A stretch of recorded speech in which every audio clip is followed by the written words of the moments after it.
Hello everyone. Welcome back to English Tom.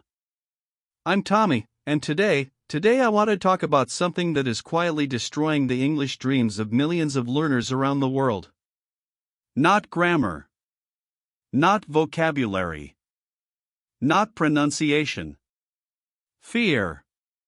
Specifically, the fear of making mistakes. And I use the word destroying very deliberately. Because that is exactly what this fear does. It doesn't slow you down a little. It doesn't make things slightly more difficult. It destroys. It paralyzes. It silences.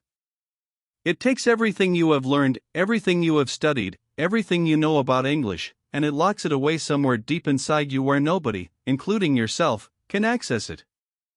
You know this fear. I know you do. It is the fear that makes you go quiet in conversations even when you know what you want to say.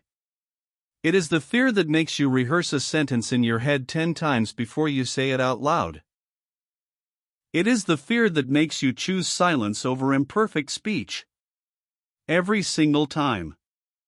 And the cruel irony of this fear is that by protecting you from the discomfort of making mistakes, it is guaranteeing that you will never improve. Because mistakes are not the enemy of English learning.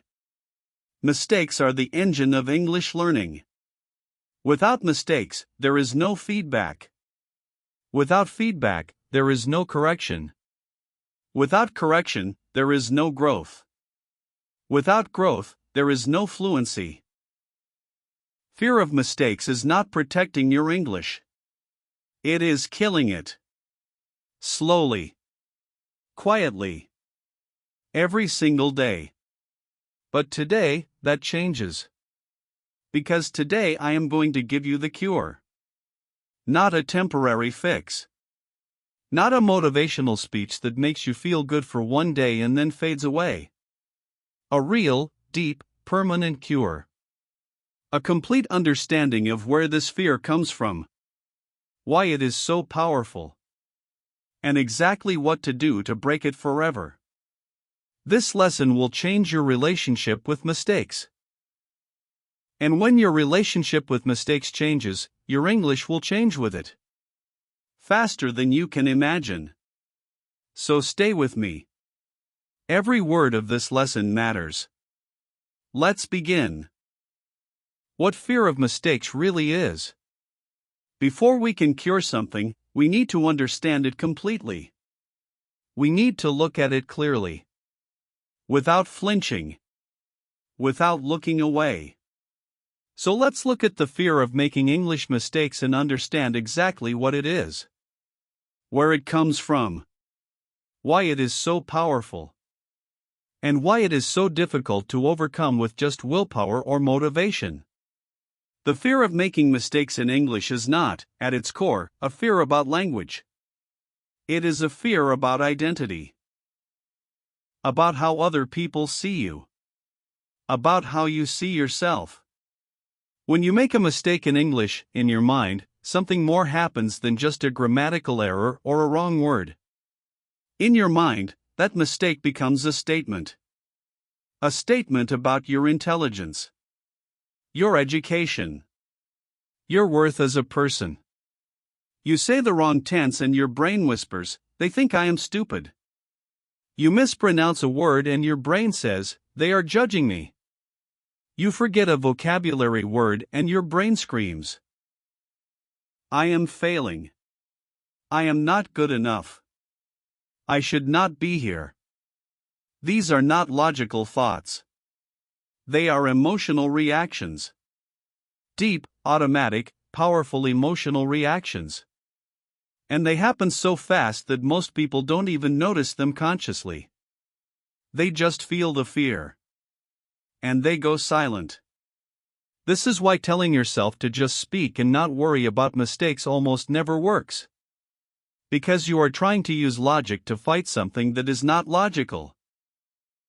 You are trying to reason with an emotional response that bypasses reason completely. To cure this fear, we need to go deeper than logic. We need to go to the source. Where this fear comes from. The fear of making mistakes did not appear from nowhere.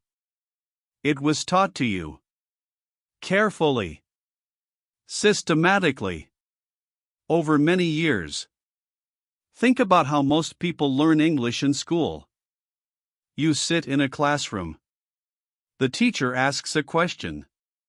You try to answer. If your answer is correct, you receive praise. A nod. Maybe a smile. A good mark. If your answer is wrong, something different happens. The teacher corrects you in front of the class. Sometimes gently. Sometimes not so gently. Your classmates hear. Some might laugh. You feel your face become hot. You feel embarrassed. You decide, in that moment, to be more careful next time.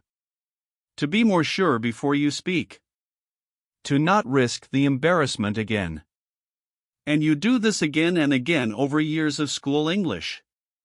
Wrong answer means embarrassment. Right answer means safety. And so your brain learns a simple equation. Speaking English without being sure means risk. Risk means embarrassment. Embarrassment means pain. And pain must be avoided. This equation becomes wired into your brain so deeply that it operates automatically. You don't decide to feel afraid when you speak English. You just do.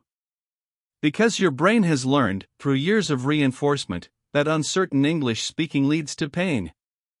This is not weakness.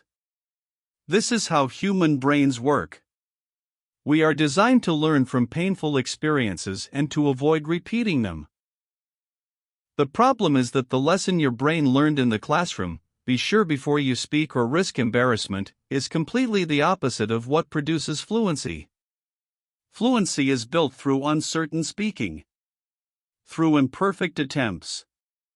Through the very thing your brain has been trained to avoid. The story of Kenji. Let me tell you about Kenji. Kenji was 29 years old. He lived in Japan. He was a quiet, thoughtful, deeply intelligent person. He worked as an engineer. He was excellent at his job. Respected by his colleagues. Known for his careful, precise thinking. And his English was actually quite good. He had studied for many years. His reading was strong. His listening comprehension was solid. He understood complex English texts without much difficulty. But speaking? Speaking was something Kenji avoided with an intensity that was almost physical. In meetings where English was used, Kenji would sit silently. Even when he had ideas. Even when he disagreed with something being said. Even when he had the perfect thing to contribute. He stayed silent. He described the experience once in a way that I have never forgotten. He said, "When I want to speak English, I feel like I am standing at the edge of a very high diving board. I can see the water below. I know how to swim. But I cannot make myself jump. The fear of the fall is bigger than the knowledge of swimming." That image is perfect. And it captures something very important. The problem is not the swimming. The problem is the jump. The moment of commitment. The moment of putting yourself out there without certainty about what will happen. Kenji had another experience that made his fear even deeper. Early in his career, he had attempted to speak English in an important meeting. He was trying to explain a complex technical idea. And in the middle of his sentence, he used the wrong word. Not terribly wrong. Just slightly wrong.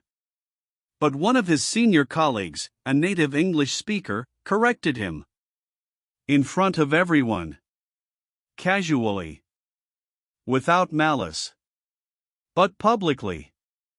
And Kenji felt the heat in his face. The silence in the room. the weight of everyone's attention on his mistake. And from that day, the equation in Kenji's brain became even stronger. Speaking English in professional situations equals public humiliation. And public humiliation must be avoided at all costs. I will come back to Kenji, because what happened to him is one of the most remarkable transformations I have seen. But first, I need to explain something that is at the heart of the cure. The mistake paradox. Here is the central paradox of language learning.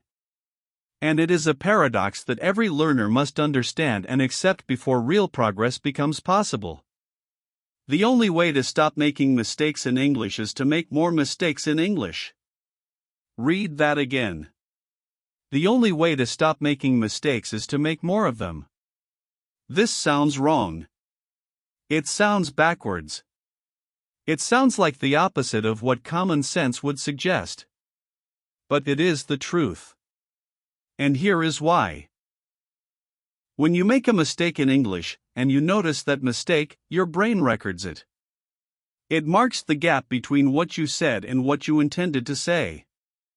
And that recorded gap creates a learning opportunity that no textbook, no grammar explanation, no vocabulary list can create.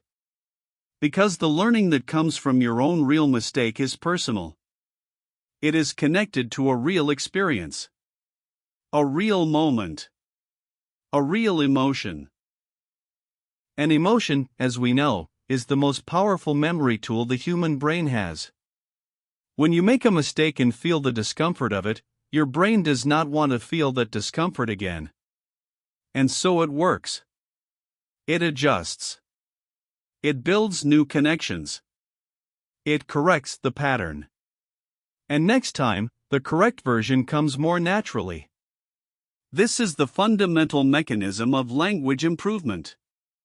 Making mistakes, noticing them, and continuing. Every time you do this cycle, your English gets better. Every time fear stops you from entering the cycle, your English stays the same. The mistake is not the problem. The fear of the mistake is the problem. Because the fear stops the cycle before it can work. The hidden price of silence. I want to spend some time on this. Because I think most learners know intellectually that fear of mistakes is not good. But they don't fully feel the cost. They don't see clearly everything that this fear is taking from them. So let me make it visible.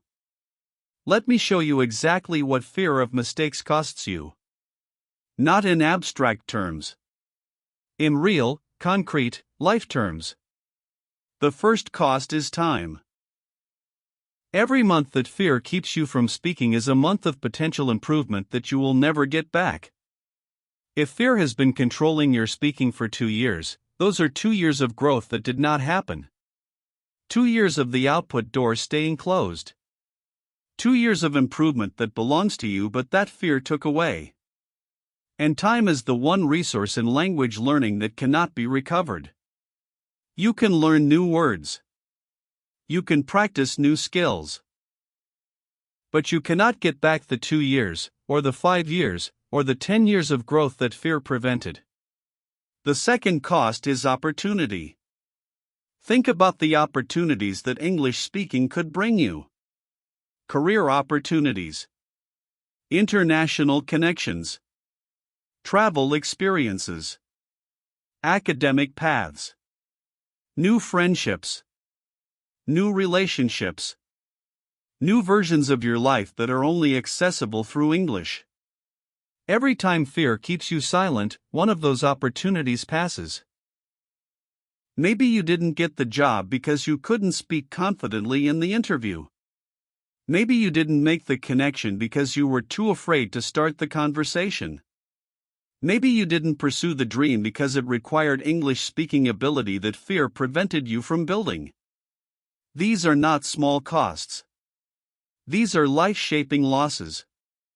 And they accumulate silently, invisibly, day after day, year after year. The third cost is confidence. And this is perhaps the deepest and most painful cost of all. When you stay silent to avoid mistakes, every silence reinforces a belief. The belief that your English is not good enough. That you are not capable. That speaking is dangerous. Each silence makes the next silence more likely. And over time, a learner who started with some confidence becomes someone who has almost none. And that loss of confidence spreads beyond English. It touches how you see yourself in other areas of life. Because when we fail consistently in one area, especially one we care deeply about, it begins to color how we see ourselves overall. Fear of English mistakes is not just an English problem. It is a self-confidence problem. And curing it will not just improve your English. It will improve your relationship with yourself. The safety illusion. Now I want to address something that keeps learners trapped in fear even when they understand intellectually that mistakes are necessary. I call it the safety illusion. When you stay silent to avoid making mistakes, it feels safe. It feels like you are protecting yourself. Like you are making a reasonable, self-preserving choice. But here is what is actually happening. The silence feels safe in the short term. In this moment, right now, you avoided the discomfort of a potential mistake. You avoided the risk of judgment. You protected yourself. But in the long term, the silence is not safe at all. In the long term, the silence is the most dangerous choice you can make for your English. Because it guarantees stagnation. It guarantees that nothing will change. It guarantees that next month, next year, you will be in exactly the same place. With the same fear. The same silence. The same frustration. The safety of silence is an illusion. A comfortable, seductive, convincing illusion. But an illusion nonetheless. Real safety in language learning is not the absence of mistakes. Real safety is the confidence that comes from having made many mistakes and survived them all. The knowledge, built through real experience, that mistakes are survivable. That they are not fatal. That the world does not end when you say the wrong word. That knowledge cannot be taught. It can only be built. Through experience. Through making mistakes. Through surviving them. And through discovering, again and again, that the feared outcome almost never arrives. That people are far more kind, far more patient, far more forgiving than the fear would have you believe. The cure is not what you think. Now let me give you the cure. And let me start by telling you what the cure is not. Because many learners try the wrong cure and then give up when it doesn't work. The cure is not positive thinking. Telling yourself that mistakes are okay without doing anything differently will not change the deep emotional response. Your brain has years of conditioning to overcome. Positive thoughts alone cannot do it. The cure is not finding the perfect thing to say. Many learners think, if I just prepare better, if I just memorize more phrases, if I just know enough vocabulary, then I will feel confident enough to speak. But confidence does not come from preparation. It comes from experience. And no amount of preparation substitutes for the real experience of speaking and surviving. The cure is not waiting until your English is better. Because your English will not get better while you are waiting. And the fear will not disappear while you are avoiding. Waiting makes both things worse. The real cure has 4 components. And they work together as a complete system. Remove any one of them and the cure is incomplete. Apply all 4 and the transformation is real and permanent. Cure component 1, reframe the meaning of mistakes. The first component is cognitive. It is about changing what mistakes mean to you. Not through willpower. Through understanding. Here is the reframe that changes everything. A mistake is not evidence of failure. A mistake is evidence of attempt. An attempt is the only path to improvement. Think about how a baby learns to walk. The baby stands up, falls down, stands up, falls down, again and again and again. Nobody looks at a falling baby and says, "This baby is a failure. This baby cannot walk. This baby should give up." We all understand intuitively that falling is a necessary part of learning to walk. That without the falling, the walking never comes. That the falling is not the opposite of walking. It is the process by which walking is learned. Language learning is identical. Every mistake is a fall on the way to walking. Every wrong word is a step in the process of finding the right one. Every broken sentence is part of the journey toward a complete one. The baby does not feel shame when it falls. It gets up. Because it has not yet learned to associate falling with failure. You learned that association. And you can unlearn it. Every time you make an English mistake from now on, I want you to consciously, deliberately tell yourself one thing. That was a step. Not a failure. A step. Not because it changes what happened, but because it changes what you do next. A failure makes you stop. A step makes you continue. And continuing is everything. Cure Component 2, the exposure ladder. The second component is behavioral. And it is based on one of the most well-proven psychological techniques for overcoming fear. It is called gradual exposure. Or in the language of psychology, systematic desensitization. The principle is simple. You cannot overcome a fear by avoiding it. You can only overcome it by facing it. But facing it all at once, jumping straight into your most feared scenario, often makes the fear worse rather than better. The solution is gradual exposure. You face the fear in small, manageable steps. Each step slightly more challenging than the one before. Each step building confidence that feeds into the next. I call this the exposure ladder. And here is how it works for fear of English mistakes. The bottom rung of the ladder is the safest possible English speaking situation. Zero audience. Zero judgment. Zero risk. That is speaking alone in your room. Talking to yourself. Making mistakes with nobody there to hear them. Getting comfortable with the sound of your own imperfect English in a completely safe environment. This is where you start. And you stay here until it feels genuinely comfortable. Not perfect. Just comfortable. Until you can speak English alone for 5 minutes without significant anxiety. Without your heart beating fast. Without the urge to stop. The second rung is recording yourself. Now there is a small audience. Yourself, listening back. This adds a tiny layer of exposure. Your brain registers it as slightly more public than pure private speaking. And the mild discomfort of hearing your own mistakes trains your brain to tolerate that discomfort. Stay on this rung until listening to your own mistakes without cringing feels manageable. Not comfortable necessarily. Just manageable. The third rung is speaking to a trusted person. Someone who knows you well. Someone you trust completely. A close friend. A family member.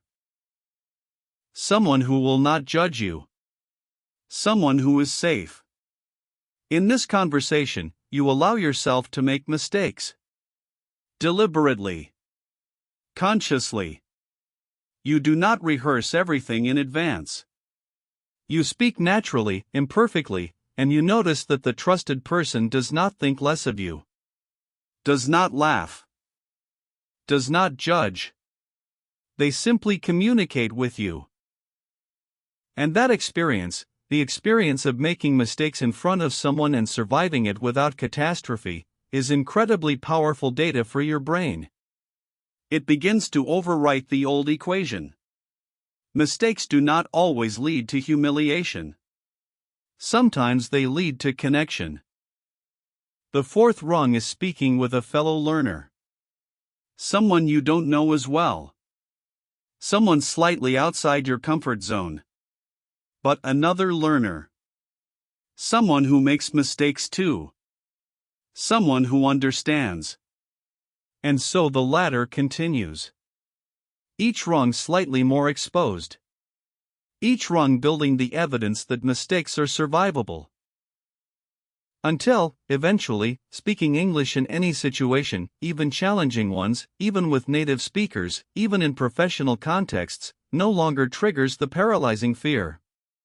The fear might still be there. It might always be there to some degree. But it will be small. Manageable. Something you can speak through rather than something that speaks for you by keeping you silent. Cure Component 3, the Mistake Celebration Practice. Now this one is going to sound strange. And I ask you to trust me.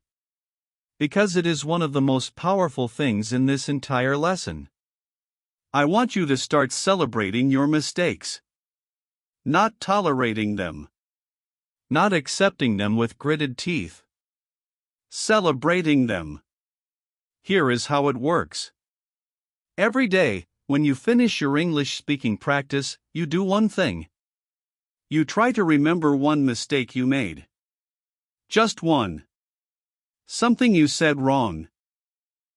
Something that came out imperfect. And you write it down. Or say it out loud. And you say after it, "This is proof that I am speaking." And speaking means I am growing. Let me give you an example. Today I said "I am agree with you" instead of "I agree with you." This is proof that I am speaking. And speaking means I am growing. You are not celebrating the mistake itself. You are celebrating what the mistake represents. The fact that you opened your mouth. That you tried. That you were in the arena. That you were doing the thing that fear tells you not to do. This practice does something profound over time. It rewires the emotional association with mistakes. Instead of mistakes meaning shame and failure, they begin to mean courage and growth. And when mistakes feel like courage, the fear of making them begins to dissolve. This is not a trick. It is a fundamental shift in how your brain categorizes the experience of making mistakes. And that shift, practiced consistently, will change your relationship with speaking English at a very deep level. What happened to Kenji? Let me come back to Kenji. The quiet Japanese engineer who felt like he was standing on a diving board, unable to jump. When Kenji came to me, I did not tell him to just speak more. I did not tell him to be less afraid. I did not give him motivational speeches about believing in himself. Instead, I asked him to do one thing. The smallest, safest, most non-threatening thing I could think of. I asked him to spend 5 minutes every morning talking to himself in English. Alone in his apartment. Before work. About anything. Just 5 minutes. Alone. No audience. No judgment. He looked at me like I was suggesting something trivial. He said, "That's all?" And I said, "For now, that is everything." The first morning, Kenji said that he sat alone in his kitchen and tried to speak. And even alone, even with nobody there to hear him, the fear arrived. His voice felt strange. His English felt wrong. He stumbled over simple sentences. But he did the 5 minutes. And he did it again the next morning. And the one after that. After 2 weeks of morning practice alone, Kenji noticed something. The 5 minutes were getting easier. Not dramatically different. But slightly. The sentences were coming slightly more fluidly. The pauses were getting slightly shorter. And more importantly, the fear in his own private practice was getting smaller. His brain was beginning to learn that English speaking, in this safe context, was not dangerous. We moved to the second rung of the ladder. Recording himself. Kenji hated this. He told me that listening to his own recorded English was deeply uncomfortable. That hearing his mistakes played back to him felt like watching himself fall over in slow motion. But I asked him to listen back not as a critic, but as a scientist. Just observing. Not judging. Just noticing. And after a few days of this, something shifted. He started to notice not just the mistakes. He started to notice the moments when his English was actually quite good. When a sentence came out naturally. When his meaning was clear. And that was new information for his brain. Because his brain had been focusing only on the mistakes. Only on the evidence for the belief that his English was not good enough. But now it was seeing evidence for a different belief. That his English, while imperfect, was real. Was communicative. Was more capable than fear had allowed him to see. 3 months into the process, Kenji did something he had not done in years. In a team meeting at work, a meeting conducted partly in English, he raised his hand. And he spoke. His sentence was not perfect. He used the wrong preposition in one place. His pronunciation of one word was not quite right. But he said what he wanted to say. He made his point. He contributed.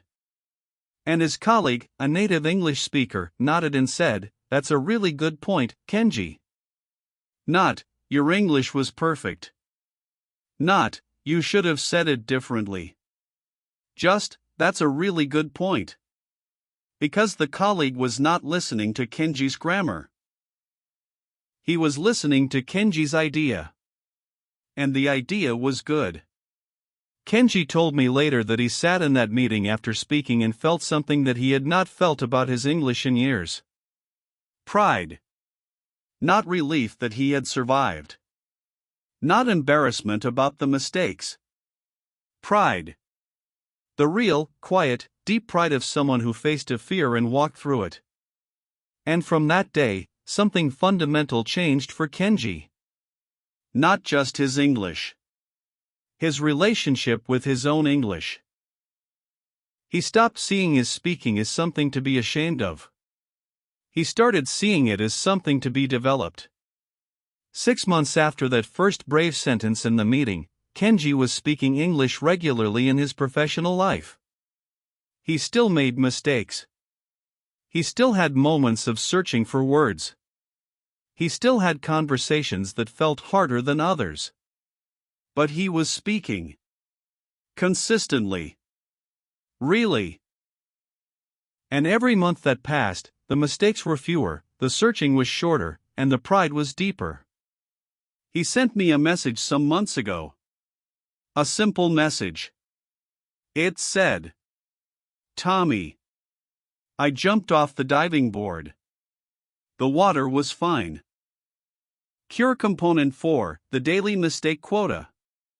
Now I want to give you the fourth and final component of the cure. And this one is the most active, the most practical, and in many ways the most powerful. I call it the daily mistake quota. And the idea is exactly what it sounds like. Every day, you set a goal. Not a goal to speak perfectly. Not a goal to avoid mistakes. A goal to make a certain number of mistakes. Your daily mistake quota is 10. 10 English mistakes per day. And your job, every single day, is to make 10 mistakes. Now before you think I have lost my mind, let me explain why this works so powerfully. When your goal is to avoid mistakes, every speaking situation feels like a threat. Because any moment could produce the very thing you are trying to avoid. Your brain is on high alert, defensive, tense. And that tension makes speaking worse. But when your goal is to make mistakes, speaking situations become opportunities, possibilities, ways to achieve your goal. Your brain is no longer defending against speaking. It is leaning toward it. And the beautiful paradox is this. When you are trying to make 10 mistakes per day, you have to speak a lot. Because you cannot make mistakes without speaking. And when you speak a lot, two things happen. You make mistakes, yes. But you also improve. Fast. Because speaking a lot is the single fastest route to fluency that exists. The daily mistake quota changes your entire relationship with speaking. It transforms speaking from something you do despite the risk of mistakes into something you do in pursuit of mistakes. And that transformation removes the fear. Because you cannot be afraid of something you are actively seeking. Try this for 1 week. Every day, set out to make 10 English mistakes.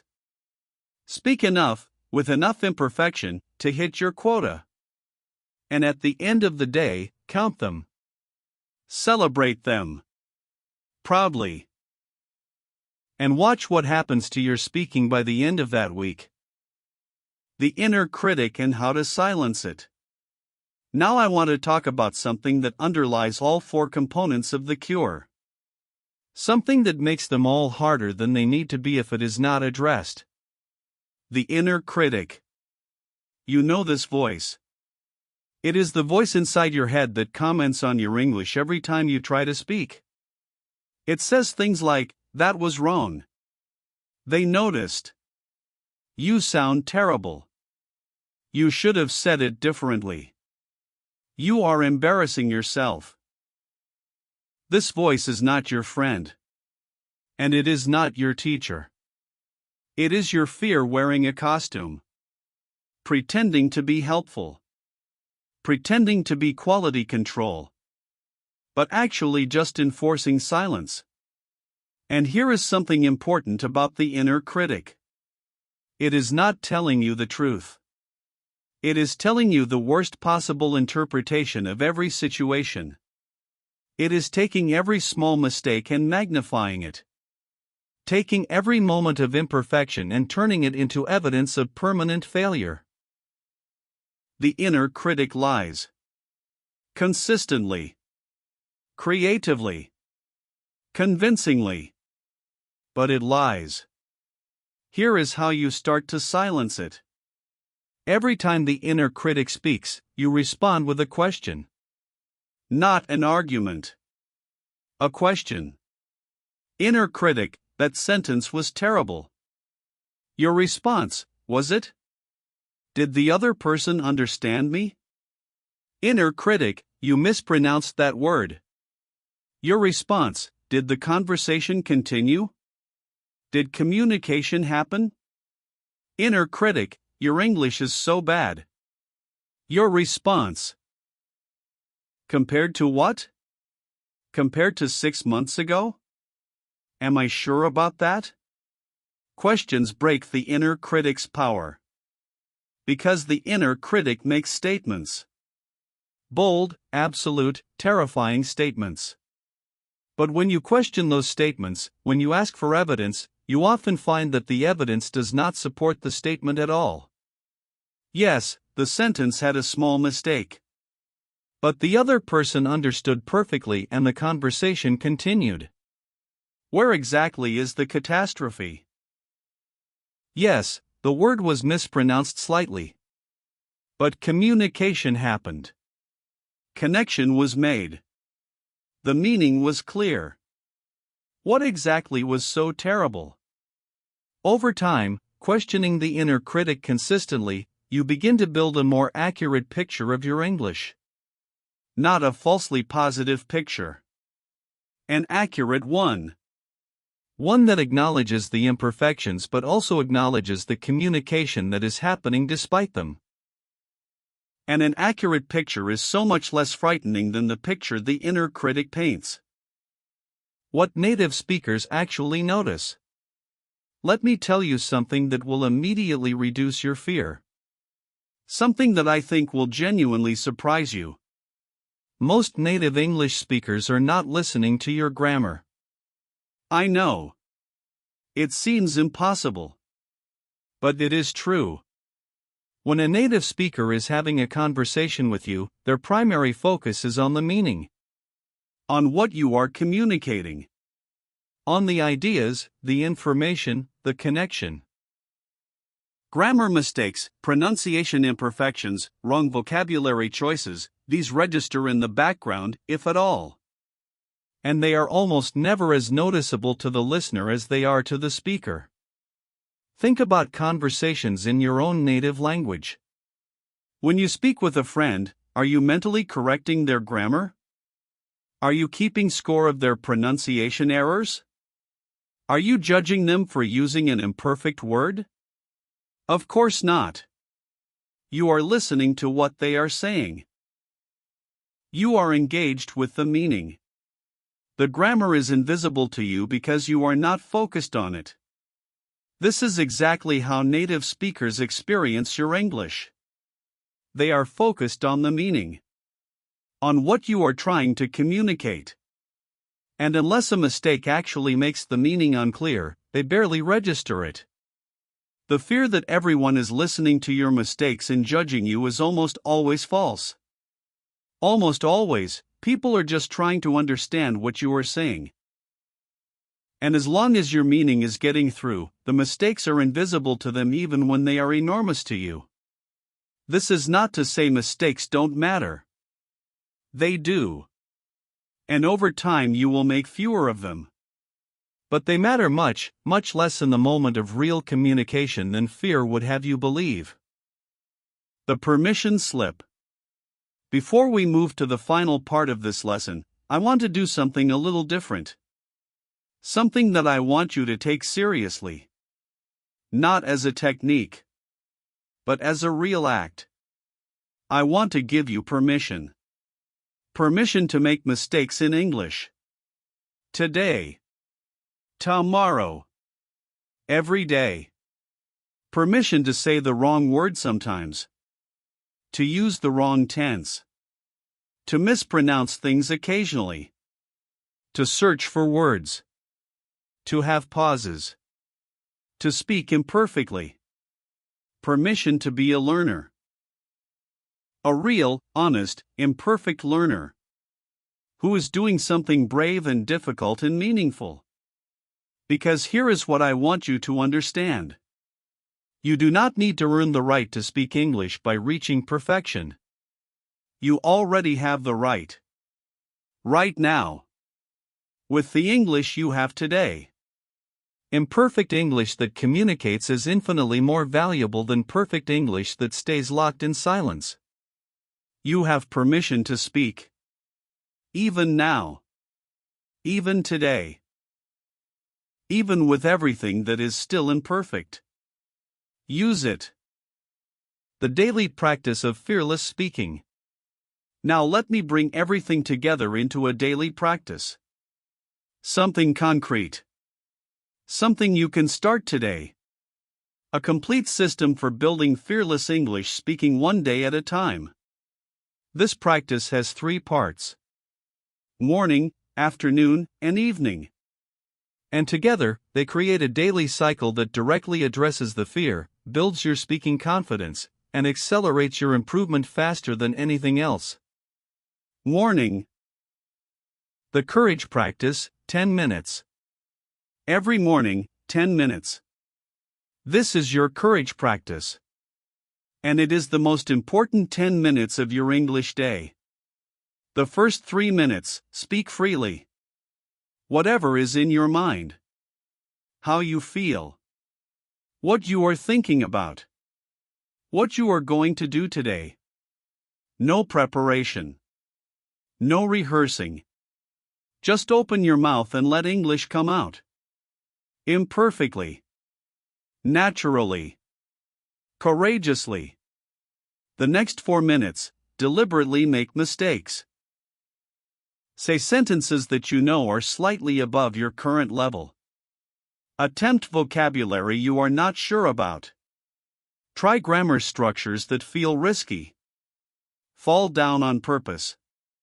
Because every deliberate fall trains your brain that falling is not fatal.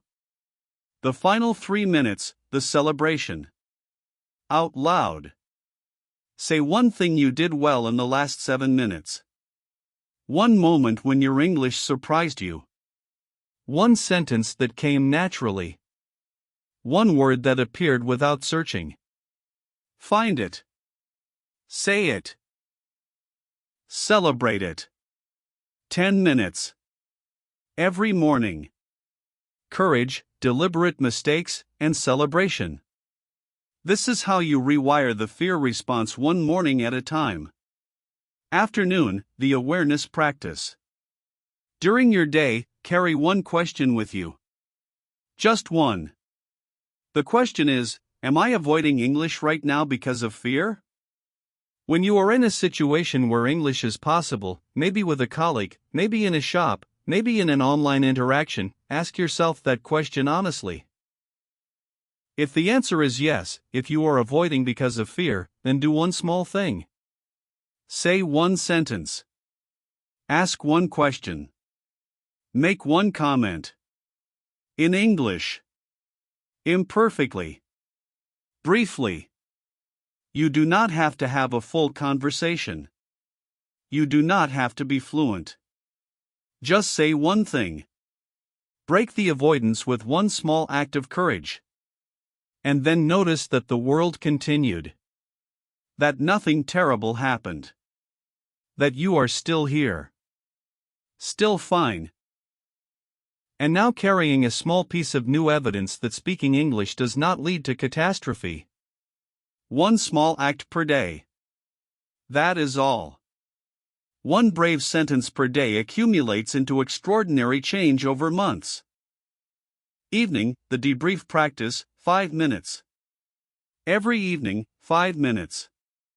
You review your English day. Not to criticize. To observe. Ask yourself 3 questions. Out loud. In English. What English did I use today? What mistake am I most proud of making? Because now you celebrate mistakes. They are your goal. Your proof of courage. What will I try tomorrow that I was afraid to try today? This evening debrief closes the loop of the day. It reinforces the new relationship with mistakes. It connects today's practice to tomorrow's courage. And it keeps the growth continuous, consistent, and compounding. The long game. I want to end this section with something important about the long game. About what happens when you follow this practice not for 1 week or 1 month but for 6 months. For a year. Your English will improve. Significantly. Because you will be speaking every day. Making mistakes every day.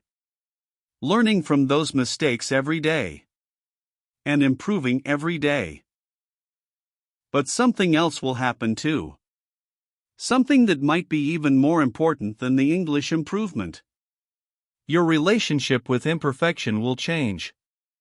Not just in English. In life. Because the courage muscle you build by facing English mistakes every day, by speaking despite fear, by celebrating imperfection, that muscle does not stay in English. It spreads. You become someone who tries things even when success is not guaranteed. Someone who speaks up even when the perfect words are not there.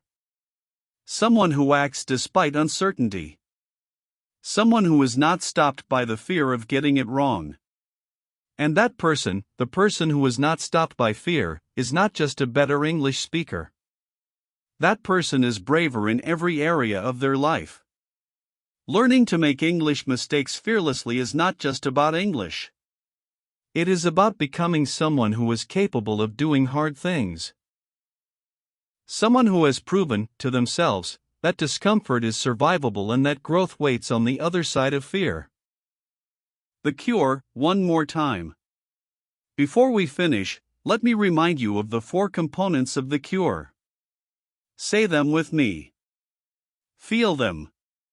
Commit to them. 1. Reframe the meaning of mistakes. A mistake is not a failure. It is a step. Proof of attempt. The engine of growth. 2. The exposure ladder. Start safe. Start alone. And gradually, one rung at a time, expand your comfort zone until speaking English in any situation is something you can do with courage even if not without fear. 3. The mistake celebration practice. Every day, find one mistake to celebrate. Because every mistake is proof that you were speaking. And speaking is the only path to fluency. 4. The daily mistake quota. 10 mistakes per day. Speak enough to make them. And discover that seeking mistakes transforms your relationship with speaking completely. These 4 things together are the cure. Not a quick fix. Not a magic solution. A real, lasting, permanent change in how you relate to English mistakes. And through that change, a real, lasting, permanent improvement in your English. Now I want to say one last thing before we end. I know this fear. I have felt it. Most language learners have felt it. You are not unusual. You are not weak. You are human. And this is a human response to a very human vulnerability. But you are also more capable than this fear has allowed you to show. Your English is more capable than fear has allowed you to express. And the version of you that speaks English confidently, freely, fearlessly, that version is not far away. It is on the other side of your next mistake. So make it. Make the mistake. Open your mouth. Say the imperfect sentence. Use the wrong word. Try the risky grammar. Fall down on the path to fluency. And then stand up. And take another step. Kenji is speaking. The woman who spoke to the tourist is speaking. Millions of imperfect, courageous, rowing English learners around the world are speaking. And you can too. Starting today. Starting now. Starting with the very next English sentence that comes out of your mouth, however imperfectly, however nervously, however bravely. Speak. Subscribe to English Tom if this lesson helped you.